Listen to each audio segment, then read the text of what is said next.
मी medical पेपरवरती आज fit आहे. हो. त्याला रिझन फूड आहे जे मी डेव्हलप केलं. ओके. सो तुमच्या प्रत्येक त्रासासाठी थायरॉइड, PCOS, PCOD, शुगर यासाठी आमच्याकडे स्पेसिफिक रेसिपी आहेत. You follow that 90 days. मग तुम्ही तुमच्या डॉक्टरना दाखवा किंवा डाएट ज्यांच्याकडनं घेताय त्यांना दाखवा, चेंजेस करून घ्या हवं तर तुमच्या बॉडीप्रमाणे.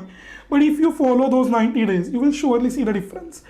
खुश जगणं महत्वाचं आहे ना. आज असं आहे का बारीक मनुष्य आहे म्हणून त्रास होत नाहीयेत किंवा आज इतकं सगळं ग्लोबलायझेशन आणि वाईट गोष्टी बाहेर चालू आहेत. माझ्या दृष्टीने first medicine is food. You should be fit, you should be healthy. कारण ताकद तर हवी, स्ट्रेंथ तर हवी. ती स्ट्रेंथ तुम्हाला या माझ्या रेसिपीज मधनं मिळेल. शाळा कॉलेज चालू होतच पण नंतर अडथळा असा यायला लागला की माझं वजन एक्स्ट्रीमली वाढायला लागलं. होते मी ऑलरेडी जाड पण वजन वाढताना दिसायला लागलं की काहीतरी अनयुज्युअल होत आहे.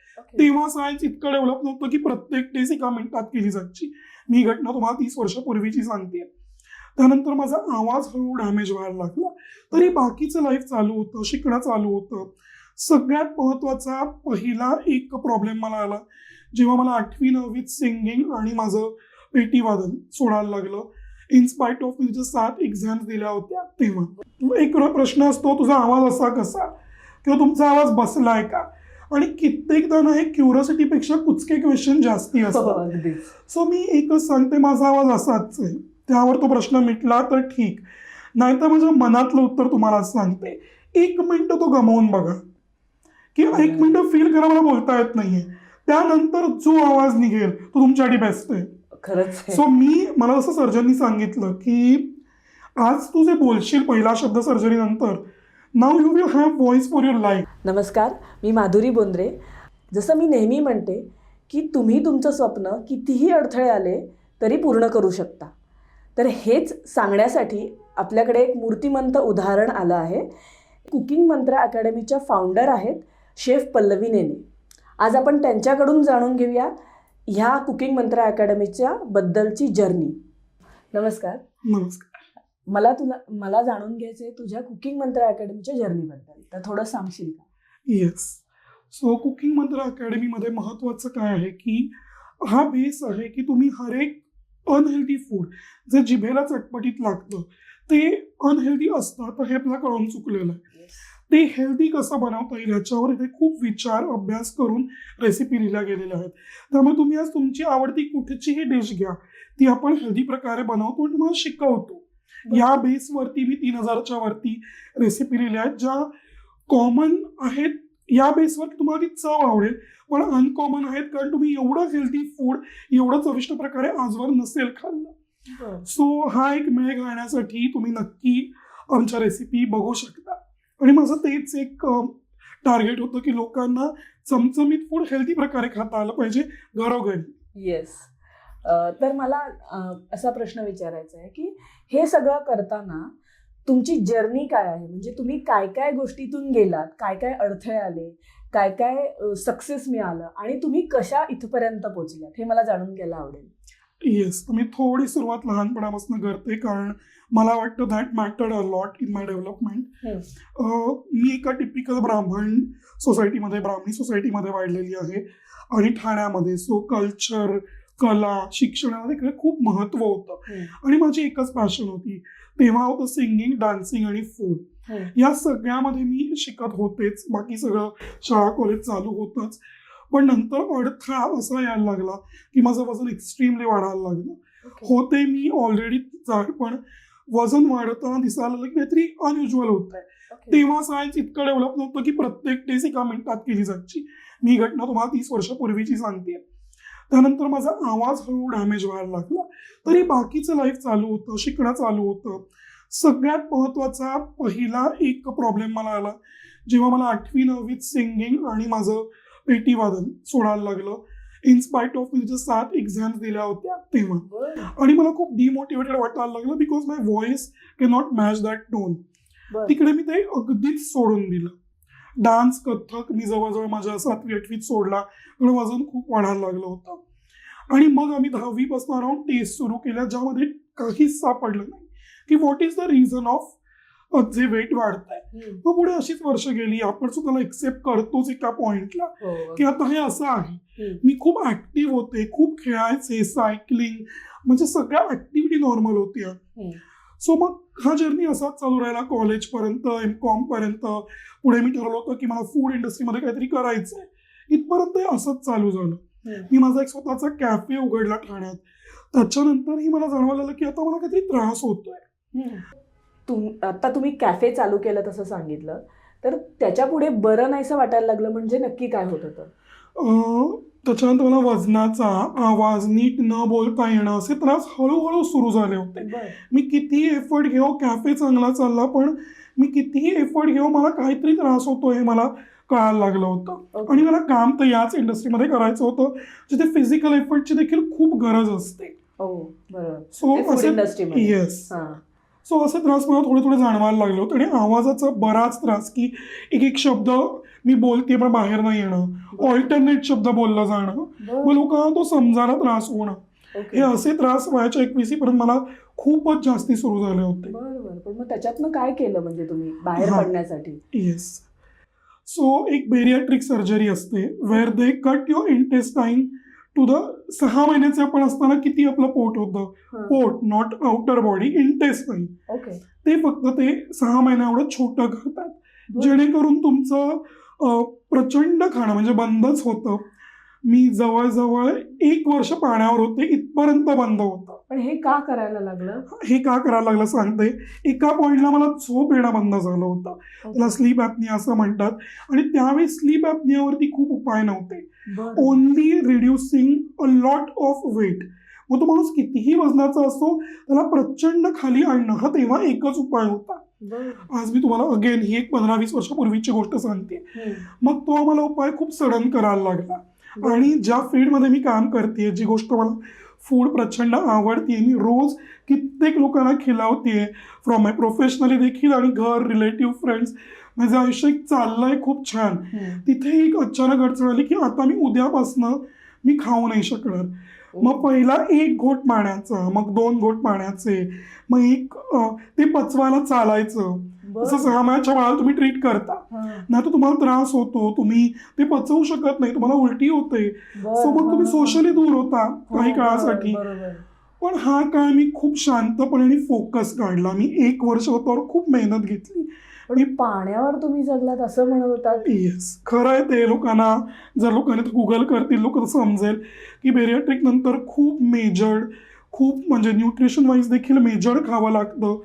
आणि ते खावं खूप उशिरा. पहिले तुम्हाला जितकं वजन कमी करायचं आहे, पाणी, basic juices, just like 6 months old बेबीचं डाएट, डाळीचं पाणी, दुधीचं पाणी, असं तुम्ही एक सर्टन टाइम जगत असता. पण तुमचं वय आणि बॉडी मात्र ही असते ज्या एजमध्ये तुम्ही आहात. I was 24 then. सो ते खूपच मेंटली डिस्टर्बिंग असतं ऑनेस्टली. बट येस, त्यांनी माझा स्लीप ॲपनिया गेला. मी खूप जास्ती बारीक झाले कारण मी खूप सलग मेहनत घेतली. जिम, योगा, अर्थात त्याला पूरक तुम्हाला करावेच लागतात. असे समजत ही सर्जरी केली की झालं. त्यानंतर एक्स्ट्रीमली मेंटल स्ट्रेस आहे की माणूस वेडा होईल, इतपत त्याची लेवल आपल्या हार्मोनली जाते. पण देन तुमच्या हातात आहे ते सेटल करणं. सो मी तो प्रवास खूप ताकदीने आणि हिमतीने केला. कारण मला शेवटी याच इंडस्ट्रीमध्ये काम करायचं होतं आणि मला जॉब करायचा नव्हता. पण मग त्याच्यानंतर मग आवाजाचं काय झालं? येस, बारीक झाले, स्लीप ॲपनिया संपला, व्हॉइस ऑलरेडी खूप डॅमेज होता. पण तेव्हा लक्ष नाही तेवढं देता आलं कारण या प्रॉब्लेममुळे. या प्रॉब्लेमवर ओव्हरकम केल्यानंतर जेव्हा मी ठरवलं मला शिकवायचंय कॅफे किंवा फूड विकण्यापेक्षा मला शिकवायचंय, कारण तेव्हा मी गुड इटिंगमध्ये ऑलरेडी आले होते. एक 15 ते 22 वर्ष प्रत्येक जण बाहेरचं खूप खातं, फूडी असतो, आपण सगळं नको ते खातो पितो. पण नंतर मला त्याचं महत्त्व कळलं होतं की बॉडीला चांगलं फूड देणं हे एकमेव गोष्ट गरजेची आहे. मग या इंडस्ट्रीत मी ऑलरेडी आले होते आणि मला शिकवायचं होतं. अगेन त्यामध्ये सगळ्यात मोठा अडथळा होता, मी बोललेलो लोकांना अर्धच समजायचं. सो अगेन आम्ही जे 10वी चेकअप केले होते, वाय की माझा आवाज असं का होतोय ते परत एकदा सुरू केले. आणि तेव्हा तुम्हाला बिलीव्ह होणार नाही, त्याच डॉक्टरांनी, नुपूर म्हणून डॉक्टर आहेत बॉम्बे हॉस्पिटलला, त्याच डॉक्टरांनी मला माझ्या वयाच्या 10वीत म्हणजे 16 वर्षी चेक केलं होतं. त्यांनी 24 वर्षी चेक केलं आणि त्यांना एक छोटं नोड्यूल सापडलं जे मला बोलताना अडथळा देत होतं, जे मला खूप पेनफुल होत होतं. आणि तेव्हा ती टेक्नॉलॉजी आली होती की इतक्या डीप जाऊन ते बघता येईल. त्यांनीच ते शोधलं, त्यांनीच ती सर्जरी केली. अगेन त्यानंतर मी वोकल डाएटवर होते, म्हणजे बोलू नका पहिले तर बरं. 6 महिने बोलू नका, मग लहान मुलासारखं बोला ई ई. बरं बरं बरं सो ओके. प्रत्येक वेळेला ती सवय घालायची स्वतःला हो. की नवीन शब्द, नवीन फोर्स, नवीन फोकस. हम्म, त्यामध्ये 1 वर्ष गेलं. हम्म, पण माझूचा अभ्यास चालूच होता की आता मला शिकवायचं आहे, मला इंडस्ट्रीमध्ये तर शिकवायला उतरायचं आहे. हम्म. आणि अशा प्रकारे मी माझ्या वयाच्या 26व्या वर्षी माझ्या बिझनेस पार्टनर सोबत, जो मला पुण्यातच भेटला, माझा मित्र निखिल बोरा, याच्यासोबत कुकिंग मंत्र अकॅडमी सुरू केली. बरं. विजन हेच होतं, लोकांपर्यंत उत्तम फूड, उत्तम चवीचं फूड पोचवायचं आणि ते शिकवायचं देखील. ओके. सो या सगळ्या जर्नीमधून तुम्ही एवढ्या लेवलला अपग्रेड केलं स्वतःला, तर म्हणजे असा त्रास खूप झाला ना तब्येतीच्या बाबतीत असं म्हणायचं. कारण मी ही सगळं स्टोरी जी ऐकते त्याच्यातनं असं वाटतं छोट्या छोट्या गोष्टींसाठी आपण इतके रडत असतो, मला हे जमत नाही, मला ते जमत नाही. तुम्ही कसे मोटिवेटेड राहिलात हे करायला? येस, मोटिवेटेड नाही, मी पण पहिले खूप कमी एजमध्ये जेव्हा हे सुरू झालं तेव्हा मी पण खूप अगदी डिप्रेस नाही म्हणणार, जो शब्द हर एक दुसरा जण वापरतं, असं कोणी लगेच पहिली गोष्ट डिप्रेस होत नसतं. ते एक नाव आहे एका एक्स्ट्रीम लेवल ऑफ, जेव्हा तुम्ही खरंच आतनं तुटता त्याला. मी थोडी थोडी तुटत होते खरंय, पण मग त्या बाबतीत मी म्हणेन माझे आई बाबा, की त्यांच्या डोळ्यात माझा त्रास बघून सतत अश्रू होते, पण त्यांनी त्या अश्रूंची कधी व्हॅल्यूच नाही केली. त्यांनी स्वतःच्याच पेनला व्हॅल्यू नाही दिली. तर मला भाग पडलं की मला वर यायचं याच्यातनं, की आज कोणाची घरात तक्रार नाही माझ्याबद्दल. मी एवढं फेस करते, माझ्याबरोबर तेही फेस करतात की उत्तम शिक्षण, उत्तम संस्कार, उत्तम घर देऊन देखील आज किती त्रासात माझी मुलगी हे बघणं सोपं नाहीये. नव्हतं हे मी डोळ्यांनी बघत होते, पण त्यांनी त्याचा कधी बाव नाही केला ना. त्यांच्या मला डेली लाईफमध्ये त्याचा काही इम्पॅक्ट दिसला. मला एकच ऐकू येत गेलं की आपल्याला वर जायचं आहे, आपण जिथे आहोत तिथनं आपल्याला वर जायचं आहे. खूप लोक बोलायची फ्रॉम जाडेपणा टू आवाज, त्या बोलण्याचा उपयोग काही नाहीये माहीत असूनही बोलायची. त्यांना क्युरिओसिटी असायची, काळजी नाही. तेही तेव्हा त्या वयात आपल्याला बोचतं. आता आपण स्ट्रॉंग होतो, पण तेव्हा वाईट वाटतं. बरोबर. मी बुचरी कधीच नाही झाले, ह्याला रिझन माझे आईबाप आणि मी जिथे वाढले ती सोसायटी आहे, नो डाऊट. पण त्यांनी मला खूप म्हणजे सगळ्या फेजेसमध्ये बघितलंय. पण मला एक मात्र सांगावं असं वाटेल, तुमच्या मनात कंटिन्युअस हा विचार हवा, मला कुठेतरी पोहोचायचंय आणि ते कुठेतरी क्लिअर हवं. अर्थात ते तुम्हाला मी सांगण्यात म्हणजे हेच तुम्ही लोक सांगताय, पण मी हे खूप लहानपणी केलंय. सो मी ते ठरवलं होतं, मला 2 गोष्टी मला क्लिअर होत्या. मला जॉब नाही करायचा आहे आणि दुसरी गोष्ट मला फूड मध्येच काहीतरी करायचंय. बेरियाट्रिक नंतर त्याचं conversion more into healthy food झालं. किती कलाटणी मिळाली त्या विषयाला. Yes yes yes. सो मला आता असं विचारायचं होतं की कुठची ट्रीटमेंट घेताना आणि त्या वयात घेताना असं काही सुख हवं असं नसतं, म्हणजे आनंद वाटण्यासारखं काही नसतं. मग ते तुम्ही कसं हँडल केलं? खूप रिगरस ट्रीटमेंट्स रिलिजियसली फॉलो केल्या, की बिलीव्ह ठेवून की हे सगळं करायचंय, एकत्र करायचंय आणि ह्याचा इम्पॅक्ट चांगलाच पडणार आहे माझ्यावरती. आणि तसे डॉक्टरही मिळत गेले, कारण मी खूप शोध घेतला त्या गोष्टीचा, त्या सायन्सचा, की आपण आज काय करायला चाललोय. कुठच्याही सर्जरीमधनं जाणं ही सोपी गोष्ट नाही. आणि आजकाल बाहेर जे काही चाललंय त्यामुळे तर मी म्हणेन की ठीक आहे, मी खूप नशीबवान आहे की आज कॅन्सरसारखे रोग खूप छोट्या छोट्या भागात सापडत आहेत शरीराच्या. मला एकदा अशी भीती वाटली होती की व्हॉइस असा का झालाय, कारण असं आपण लोकांकडे ऐकतो, अरे काय झालं काय झालं. पण ठीक आहे, असं काही नव्हतं. एक जखम होती, लहानपणी झाली असावी, नकळत, कळत नाही ती, आणि ती काढून टाकण्यात आली. आणि त्यानंतर जो व्हॉइस मी डेव्हलप करत गेले तो हा असा डेव्हलप झाला होता. सो मी ते फॉलो केलं, प्रचंड विश्वास ठेवून फॉलो केलं. बरोबर. पण मग ह्या आवाजामुळे तुम्हाला बरंच काही समाजात फेस करावं लागलं असेल, किंवा मग ते कोणीतरी काहीतरी मागून बोलतंय किंवा काहीतरी कमेंट करतंय, ते कसं तुम्ही हँडल केलं? हो ना, ते आत्तापर्यंत चालूच आहे. मी ते हँडल असं केलं, मी पहिलं एक प्रश्न असतो, तुझा आवाज असा कसा, किंवा तुमचा आवाज बसलाय का. आणि कित्येकदा ना हे क्युरिओसिटीपेक्षा कुचके क्वेश्चन जास्ती असतात. सो मी एकच सांगते, माझा आवाज असाच आहे, त्यावर तो प्रश्न मिटला तर ठीक, नाहीतर माझ्या मनातलं उत्तर तुम्हालाच सांगते. 1 मिनिट तो गमावून बघा, की 1 मिनिट फील करा मला बोलता येत नाहीये, त्यानंतर जो आवाज निघेल तो तुमच्यासाठी बेस्ट आहे. खरंच. सो मला असं सर्जननी सांगितलं की आज तू जे बोलशील पहिला शब्द सर्जरी नंतर, now you will have voice for your life. So accept that. आणि मी तुमच्या पॉडकास्टमध्ये पण हेच बघितलंय, पहिलं एक्सेप्टन्स, पहिलं ग्रॅटिट्यूड, आणि मग सगळं बदलायला आपण एबल होतो. सो आज मी त्याच आवाजाने कमावतेय, आज त्याच आवाजाने मला नाव दिलंय, आज मी उत्तम क्षेत्रात काम करतेय जे सगळ्यांच्या खूप जिव्हाळ्याचं आहे. आणि आज मला त्या आवाजाची नुसती मॉनिटरी किंमत मिळत नाही, मला रिस्पेक्ट पण तोच आवाज देतोय. सो अर्ध्या भागातले जे क्वेश्चन आहेत, आवाज असा का आहे, I understand that curiosity also, मी एक उत्तर नीट देते आणि त्यानंतर मी डोक्यातनं सोडून देते की नाही कळणार तुम्हाला सांगून उपयोग काय. खरंय. आणि अजून एक म्हणजे आता तुम्हाला मी ऐकलं त्याप्रमाणे खूप साऱ्या पॅशन होत्या, मग त्या वयातल्या त्या पॅशन कॉम्प्रोमाइज करायला लागल्या, मग ते कसं, म्हणजे तेही कसं फेस करणं ही पण एक मोठी गोष्ट आहे किंवा हँडल करणं. येस, मग असं असायचं की कोणतरी खेळत आहे, माझी एक अपॉइंटमेंटच असायची, कोणाचा तरी काहीतरी वेगळाच क्लास चाललाय, कारण की मी म्हटलं असं की आमच्या इथे खूप कलांना आणि शिक्षणाला खूप जास्ती महत्व, प्रत्येक जण 4-4 गोष्टी शिकत होता आमच्याकडे, भावंड घ्या, फ्रेंड्स घ्या, कोणीही, आणि त्या कलात ते खूप निपुण होते. सो माझी ती इच्छा होती, तर मग वेळ तर यात जायचा सगळ्यामध्ये. मग मी थोडं थांबले, मग थांबावं लागलं, आणि नंतर जसं यातनं बाहेर पडत गेले. सो मी लाईफमध्ये एक ठरवलं, पैसा महत्वाचा आहे. असं तुम्ही कलियुगात म्हणता पैसा हवा.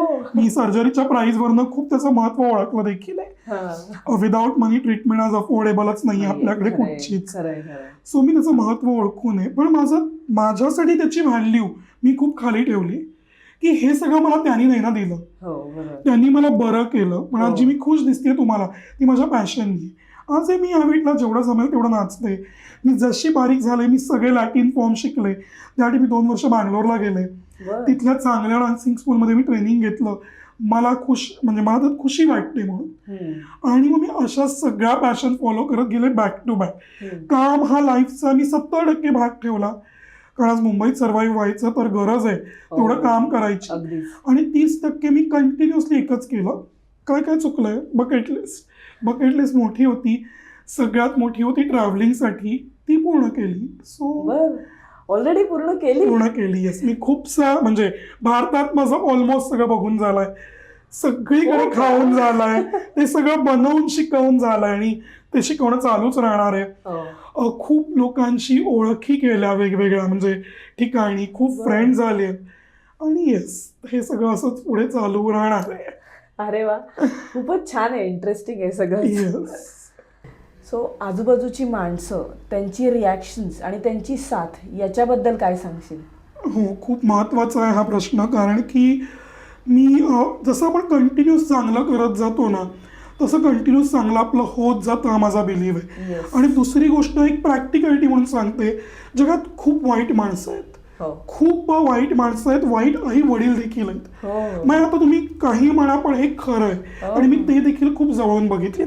अर्थात माझे नाहीत, एकदम उलट आहे आणि मी एकदम उलट बोलतीये, पण हे देखील मी खूप जवळून बघितलंय.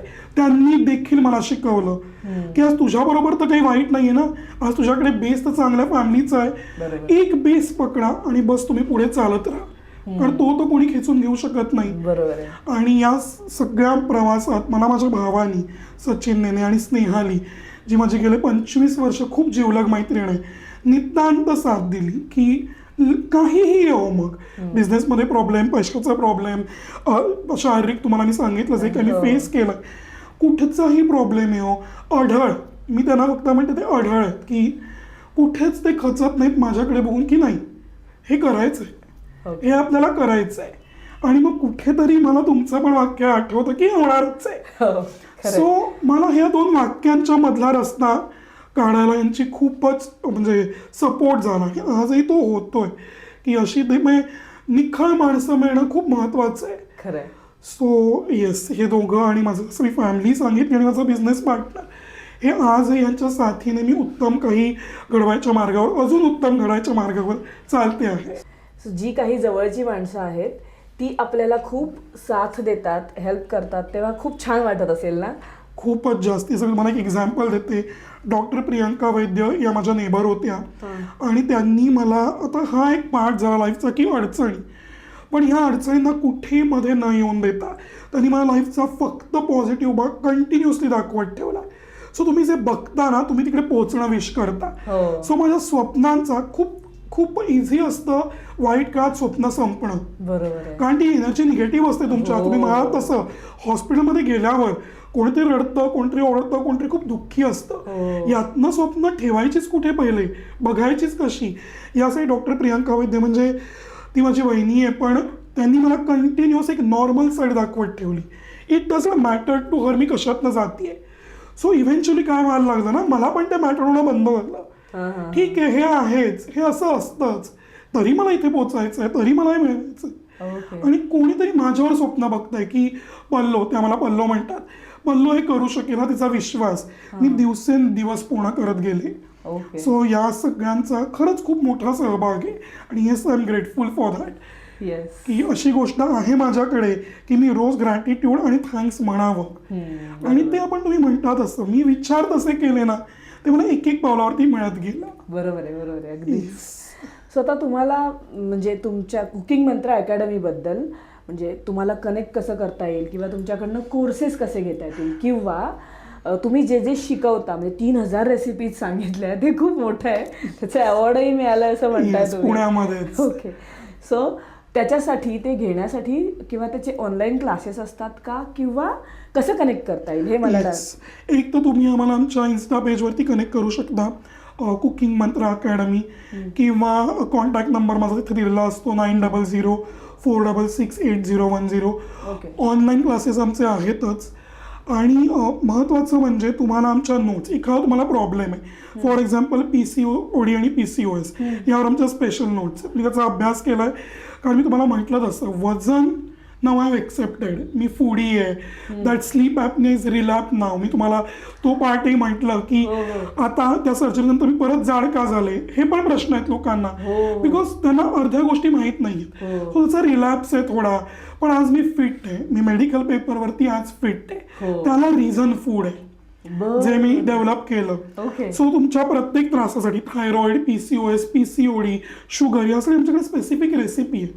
You follow that 90 days. मग तुम्ही तुमच्या डॉक्टरना दाखवा किंवा डाएट ज्यांच्याकडनं घेताय त्यांना दाखवा, चेंजेस करून घ्या हवं तर तुमच्या बॉडीप्रमाणे. But if you follow those 90 days you will surely see the difference. खुश जगणं महत्वाचं आहे ना. आज असं आहे का बारीक मनुष्य आहे म्हणून त्रास होत नाहीयेत, किंवा आज इतकं सगळं ग्लोबलायझेशन आणि वाईट गोष्टी बाहेर चालू आहेत. माझ्या दृष्टीने first medicine is food. You should be fit, you should be healthy.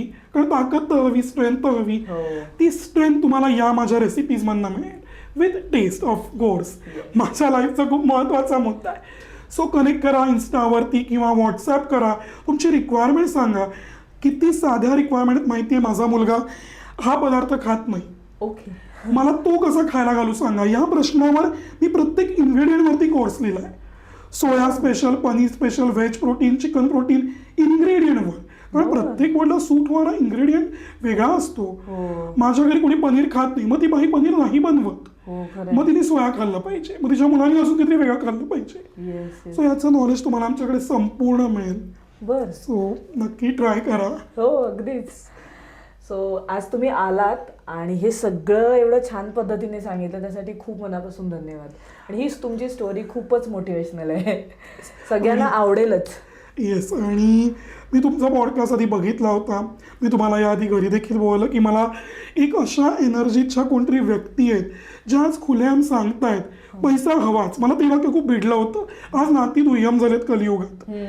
हे जे कोणी सांगताय की म्हणजे ही रियालिटी आहे ना आजची. आणि एनर्जीवर ज्याचा इतका विश्वास आहे की ज्याने त्या 100% स्वतःच्या डेव्हलप केल्यात. सो मला खूप आवडलं जेव्हा तुमचं इन्व्हिटेशन आलं या गोष्टीसाठी की मी आज परत एकदा योग्य पाथवर जाते, योग्य माणसाच्या जवळ जाते. सो खूप मॅटर करतं तुम्ही जे सांगताय ते. मी तर एक मोटिवेशन आहे एका भागातलं, पण तुम्ही आज सगळ्यांना जे देताय नॉलेज ते प्रत्येकाला प्रत्येकाच्या वेगळ्या डिफिकल्टीमध्ये सपोर्ट करणार आहे. तुमचं हे काम असं चालू ठेवा, आम्हाला याचा फायदा खूप होत राहील. Thank you so much. येस. तो आज आपण भेटलो आहोत कुकिंग मंत्र अकॅडमीच्या शेफ पल्लवी नेने यांना, ज्या ठाण्यातून आहेत. तर अशाच प्रकारच्या 0 to Hero स्टोरीज बिझनेसमधल्या ऐकण्यासाठी तुम्ही ह्या चॅनलला लाईक करा, शेअर करा आणि सबस्क्राईब करा. धन्यवाद.